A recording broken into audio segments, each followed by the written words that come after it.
माय माऊली नमस्कार. श्री विष्णू पुराण कथासार अभिवाचन करत आहे. अंश 4 अध्याय 3 मांदात्याचा अंश विस्तार. त्रिशंकू व सगर यांची कथा. आता मांदात्याचा अंश विस्तार कसा होत गेला ते ऐकूया. मांदात्याचा पुत्र अमरीश आणि त्याचा युवनाश्व होता. युवन अश्वाचा हरित व त्याचे हरितगण होते. पूर्वी रसातळात राहणाऱ्या 6 कोटी गंधर्वांनी तिथल्या सर्व नागांची संपत्ती अधिकार हिरावून घेतले. तेव्हा सर्व नागप्रमुखांनी परमात्म्याची करुणा भाकली असता देव त्यांना म्हणाला की युवा अश्वाच्या पुरुकुत्स नावाच्या पुत्राच्या अंगात संचार करून मी त्या दुष्ट गंधर्वाचा नायनाट करीन. असे ऐकल्यावर सर्व नागप्रमुख माघारी परतले. त्यांनी नर्मदेला पाठवून पुरुकुत्साला बोलवणे पाठवले. त्याप्रमाणे पुरुकुत्साने येऊन सर्व गंधर्वांना मारून टाकले व तो परतून गेला. तेव्हा सर्व नागांनी नर्मदेला असा वर दिला की जो कोणी तुझे स्मरण करून तुझे नाव उच्चारेल त्याला केव्हाही सर्पविषाची बाधा होणार नाही. तर तो श्लोक कोणता? नर्मदाये नमो प्रातर नर्मदाये नमो निशी नमस्तु नर्मदे तुभ्यं रक्ष मां विष सर्पता. या मंत्राचे उच्चारण करण्याने सर्पदोष करीत नाही व अन्नातील विषबाधा सुद्धा बाधत नाही. पुरुकुत्साने समस्त नागांना असा वर दिला की नागांचा अंश कधी खंडित होणार नाही. पुढे नर्मदेला पुरुकुत्सापासून त्रसदृश्य नावाचा पुत्र झाला. या त्रसदृश्यचा अनरण्य, त्याचा पृषदश्व, त्याचा ऐर अश्व, त्याचा हस्त, त्याचा सुम्ना, त्याचा त्रिधन्वा, त्याचा त्रय्यारुणी व त्याचा सत्यव्रत नावाचा पुत्र. तो पुढे त्रिशंकू या नावाने ओळखला गेला. नंतर तो त्रिशंकू चांडाळ बनला. एकदा असे झाले की 12 वर्षापर्यंत पाऊसच न पडल्याने दुष्काळ पसरला. तेव्हा विश्वामित्र मुनी त्यांच्या परिवाराच्या पोषणासाठी त्रिशंकू दररोज एका वडाच्या झाडाला हरिणांचे मांस टांगून ठेवीत असे. ते त्याचे कृत्य पाहून संतुष्ट झालेल्या मुनी विश्वामित्रांनी त्याला सदेह मानवी शरीरासह स्वर्गात पाठविला. या त्रिशंकूचा पुत्र हरिचंद्र, त्याचा रोहित अश्व, त्याचा हरित, त्याचा चंचू, त्याचा विजय व वसुदेव, विजयचा रुरुक, त्याचा रुक, त्याचा बाहू असा वंश वाढला. पुढे हय व तालजंग वगैरे क्षत्रियांनी त्याचा पराभव केल्याने तो गर्भवती पत्नीला घेऊन वनात जाऊन राहिला. मग त्या गरोदर राजपत्नीच्या सवतीने तिचा गर्भ नष्ट व्हावा या हेतूने तिला विष खाऊ घातले. त्या विषाचा परिणाम काय झाला? तो गर्भ 7 वर्षापर्यंत पोटात राहिला. त्या दरम्यान बाहू वृद्धपणामुळे और्धमुनींच्या आश्रमानजीक असतानाच मरण पावला. मग राणीने त्याच्या चितेवरच सती जाण्याचा विचार केला. तेव्हा त्रिकालज्ञानी और्यमुनींनी तिला 7 सती जाण्यापासून परावृत्त केले. त्यावेळी ती काय म्हणाली? हे पतिव्रते, असाट्ट करू नको. तुझ्या पटात जो आहे तो संपूर्ण पृथ्वीचा स्वामी होणार असून महापराक्रमी, अनेक यज्ञ करणारा, शत्रूंचा पराभव करणारा असा चक्रवर्ती राजा. तेव्हा हा अविचार तू सोडून दे. तेव्हा ती सती न जाता और्ध्वाच्या आश्रमात जाऊन राहिली. तेथे मुनींनी तिचे कन्येप्रमाणे पालन केले. मग यथाकाळी तिने त्या गर म्हणजे विषासह एका पुत्राला जन्म दिला. और्वाने सर्व जातकर्म संस्कार करून त्याचे नाव सगर असे ठेवले. तसेच त्यांची मुंजीपासून पुढे संस्कार करून त्याला वेद, शास्त्रे, शस्त्र, अस्त्रविद्या यांचे संपूर्ण ज्ञान दिले. त्याची पूर्ण वाढ झाल्यावर एकदा आईला म्हणाला की आई, आपण तपोवनात का राहतो?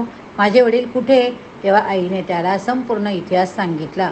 तेव्हा त्याला आपले वडील उपार्जित राज्य बळकावणाऱ्या शत्रूंचा मोठा राग आला. मग त्याने मोठी तयारी केली. हल्ला करून हय तालजंग यांच्या दोन्ही कुळांचा नायनाट केला. तेव्हा इतर लहान सहान लढवया जमाती, उदाहरणार्थ शक, यवन, कंबोज आदी करून सर्वजण सगर राजाचे कुलगुरू वशिष्ठांना शरण गेले.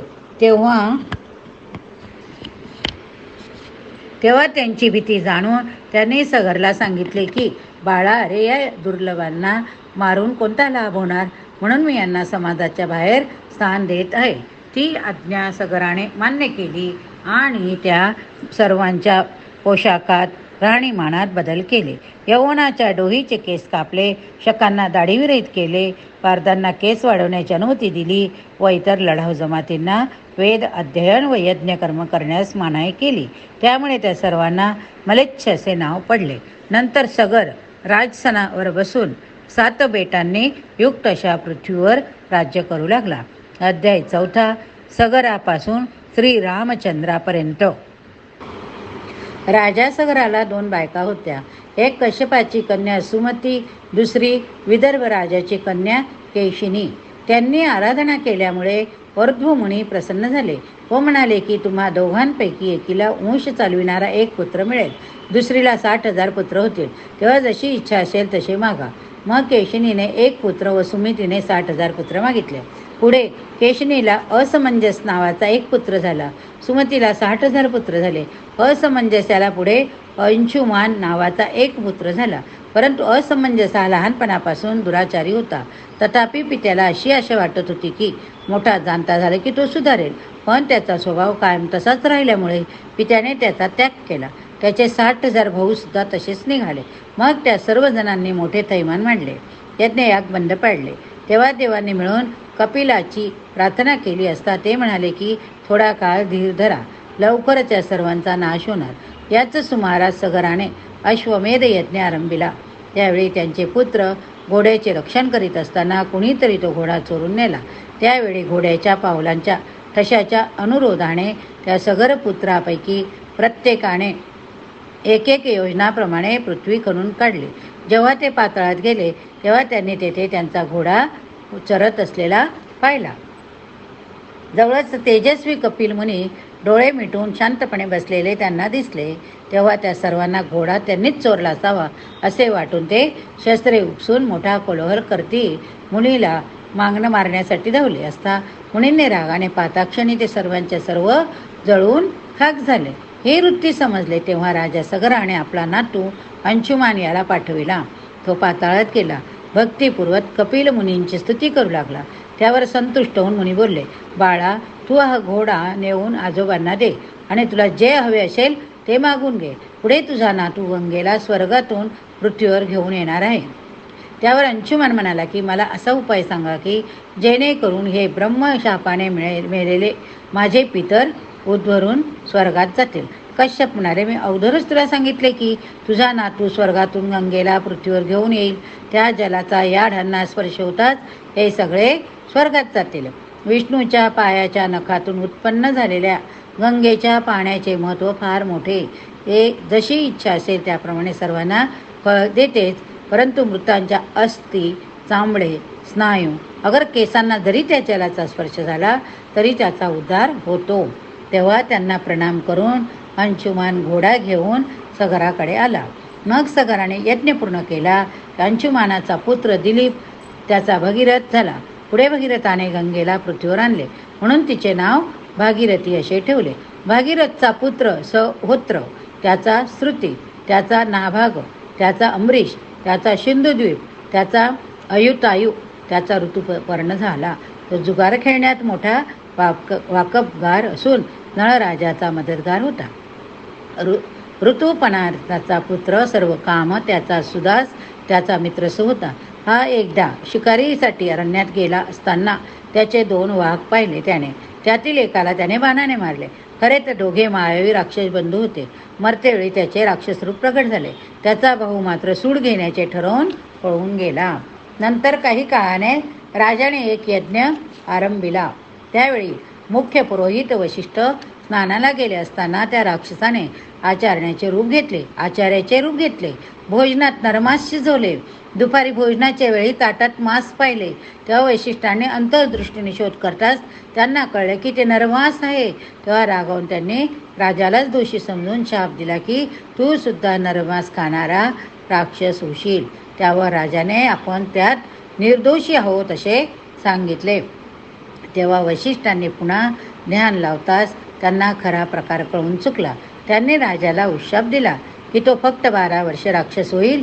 तरीही विनाकारण मुनींनी अविचाराने शाप दिला म्हणून राजाने त्यांना उलट शाप द्यावा म्हणून ओंजळीत पाणी घेतले. पण त्याची राणी मदयंती हिने गुरुला शाप देणे अनुचित आहे अशी विनंती करून राजाचा राग शांत केला. पण त्या मंत्रवलेल्या पाण्याचे काय करावे असा राजाला प्रश्न पडला. त्याने ते पाणी स्वतःच्या पायावर ओतले. परिणामी त्याचे पायावर काळे चट्टे उमटले. त्याचे नाव कल्माशपाद असे पडले. मग तो राक्षस बनला. रानवनात संचार करीत माणसांना मारून खाऊ लागला. एकदा त्याने एक नवपरिहित जोडपे प्रेमक्रीडा करताना पाहिले. भूक लागल्यामुळे त्याने त्या ब्राह्मणाला धरले. तेव्हा त्याच्या पत्नीने त्याची अनेक प्रकारे विनवणी केली व तिला न जुमानता त्याने ब्राह्मणाला तेथेच मारून खाल्ला.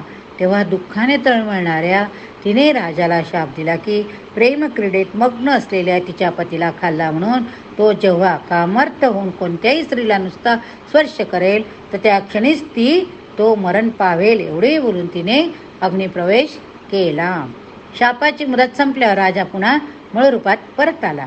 मग एकदा तो मदयंतीपाशी गेला असताना तिने त्याला ब्राह्मणीच्या शापाची आठवण करून दिली. त्यावेळी राजा मनास आवर घालून राहिला. तथापि पोटी संतान नसल्यामुळे बवारच नाही म्हणून उभयतांनी कुलगुरू वशिष्ठांना पुत्रासाठी गळ घातले. तेव्हा मग वशिष्ठांनी मदयंतीशी संबंध ठेवला. त्यापासून ती गर्भवती झाली. तो गर्भ पूर्ण होऊन 7 वर्षांनी जन्मास आला. त्याचे नाव अश्मक ठेवले. त्याचा पुत्र मुल्लक उर्फ नारी कवच नावाचा होता. त्याचे कारण असे की जेव्हा परशुराम क्षत्रिय संहार करीत होते तेव्हा स्त्रियांनी लग्न होऊन घोळका करून ह्या बालकाला लपवून ठेवले होते. मुलकाचा पुत्र दशरथ, त्याचा हिलविल, त्याचा विश्वस, त्याचा खट्टंग असा वंश वाढत गेला. त्याने देव असुर यांच्या लढाईत देवांच्या बाजूने सामील होऊन दैत्यांचा नायनाट केला होता. तेव्हा देवाने वर मागण्यास सांगितले असता त्याने आपल्या आयुष्याची मर्यादा जाण्याची इच्छा व्यक्त केल्यावर त्याला देव म्हणाले की त्याचे आयुष्य फक्त 1 मुहूर्त 3.5 घटका एवढेच बाकी राहिले. मग तो तातडीने पृथ्वीवर आला. त्याने समाधीद्वारा देहत्याग केला. खडंगाचा पुत्र दीर्घ वायू, त्याचा रघु, रघुचा अज, त्याचा दशरथ असा वंश वाढला. विश्व कल्याणाच्या उद्देशाने महाविष्णूने त्याच्या पत्नीच्या पोटी अंशरूपाने 4 पुत्रांचा अवतार घेतला.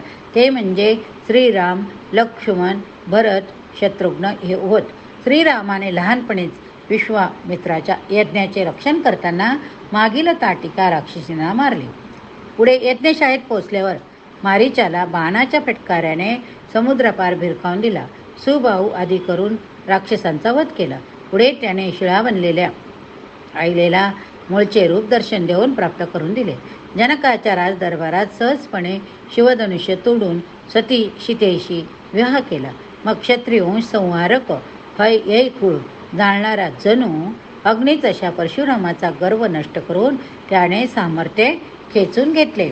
पुढे पित्याच्या वचनाच्या रक्षणासाठी साम्राज्य सोडून भाऊ लक्ष्मण, पत्नी सीता यांना घेऊन वनात निघून गेले. तेथे त्याने विराध, खर, दूषण आदी करून राक्षसांना मारले. कबंध वालीचा वध केला. मग पुढे समुद्रावर पूल बांधला. लंकेत जाऊन संपूर्ण राक्षस कुळाचा संहार केला. अतिपवित्र अशा जानकीला रावणाने पळवून नेली होती. तिला अग्निद्वारा शुद्ध करून अयोध्येत घेऊन गेला. तिने त्याचा राज्याभिषेकाचा समारंभ न भूतो न भविष्यती असा थाटामाटात साजरा केला. त्यावेळी त्रैलोक्यातील सर्व देवगण, संपूर्ण ऋषी मंडळ, वेदोपासक, गंधर्व, यक्ष, नाग वगैरे आले होते. सर्व नद्या, योगी, तपस्वी उपस्थित होते. नानाविध मंगलवाद्याच्या गजरात व अनेक राजांच्या उपस्थितीत राज्याभिषेकाचा सोहळा पार पडला. नंतर प्रभू रामचंद्राने 11,000 वर्ष राज्यकारभार केला. भरताने गंधर्व लोकात जाऊन युद्ध करून 3 कोटी गंधर्वांना मारून विजय मिळवला.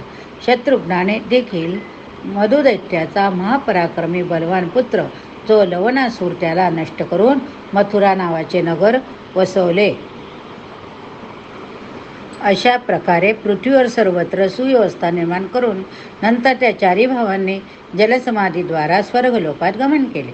जातेवेळी ज्या नागरिकांना सोबत जाण्याची इच्छा होती त्यांनाही स्वर्गात घेऊन गेले. पुढे वंश कसा वाढत गेला ते पहा. रामाला लव आणि कुश असे 2 पुत्र झाले. लक्ष्मणाला अंगद, केतू, भरताला तक्ष, पुष्कल, शत्रुघ्नाला सबाहू, शूरसेन प्रत्येकी 2 पुत्र होते. पुढे रामपुत्र कुश याचा पुत्र अतिथी नावाचा होता. अतिथीचा निषद, त्याचा अनल, त्याचा नभ, त्याचा पुंडरीक, त्यांचा क्षमधन्वा, त्याचा देवानिक, त्याचा अहिनक, त्याचा रुरु, त्याचा पारियात्रक, त्याचा देवल, त्याचा वत्सल, त्याचा उल्क, त्याचा वज्रनाभ, त्यांचा शंकन, त्यांचा विशितवाश्व आणि त्याचा विश्वस. विश्वसाहाला हिरण्यनाभ हा पुत्र झाला. त्याने जैमिनीचे शिष्य महायोगी याज्ञवल्क्य यांच्यापासून योगविद्या शिकून घेतली. त्या हिरण्यनाभाचा पुत्र पुष्य, त्याचा ध्रुवसंधी, त्यांचा सुदर्शन, त्याचा अग्निवर्ण, त्यांचा सिघ्न, त्याचा मरु. हा मरु योगसाधना करीत अद्यापी कलाप नावाच्या गावी आहे. या मरुचा पुत्र प्रसुश्रुत, त्याचा सुसंधी, त्याचा अमर्ष, त्याचा सस्वान, त्याचा विश्वभोग, त्याचा बृहद्वल होता. तो महाभारत काळच्या युद्धात अर्जुनाचा पुत्र अभिमन्यू याचकडून मारला गेला. असा इक्ष्वाकू कुळातील मुख्य राजांचा इतिहास. त्यांच्या चरित्रकथा ऐकण्याने माणूस पापातून मुक्त होतो. आता अध्याय येथे संपला. पुढील अध्यायात पुढील कथा बघूया.